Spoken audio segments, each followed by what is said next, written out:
Hello po, tamang pagkain sa may sakit, para manbuelva po uli kung ang pasyente ay may panangisim ng sikmura o ulcer, sundin ang mga payong ito.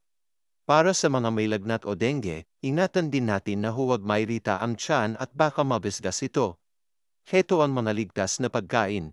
Bawasan o iwasan ang pagkain ito. Una, maaasim. Bawasan ang pag-inom o pagkain ng may kalamansi, purong orange o lemon juice at suka. Nakadidagdag ito sa asid sa tiyan. Pangalawa, maaanghang. Iwasan ang maaanghang dahil pwede itong makahapdi ng sikmura.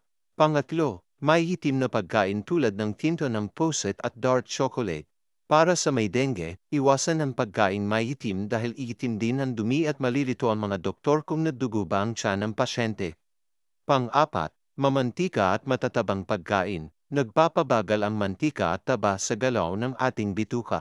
Dahil dito, mas tatagal ang acid sa ating tiyan.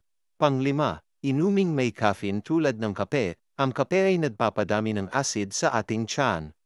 Maraming pasyenteng may pangangasim ng sikmura ang gumagaling kapag itinigil nila ang pag-inom ng kape.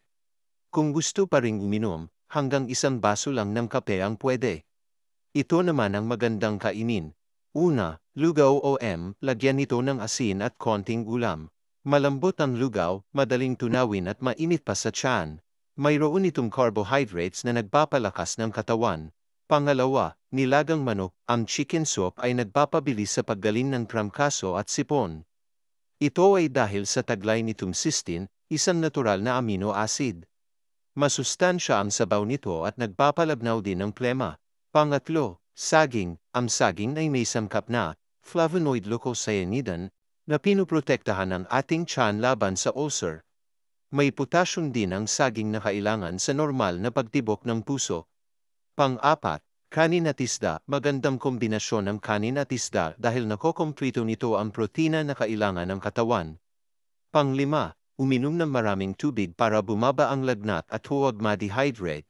Pang-anim, mas maganda sa mayroong sakit na kumain ng madalas ngunit pakonti-konti lamang. Ito'y para hindi mahirapan ang tiyan sa pagtunaw ng pagkain.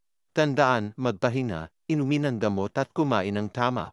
Iyan ang sikreto sa mabilis mong paggaling. Ingat po palagi. God bless po.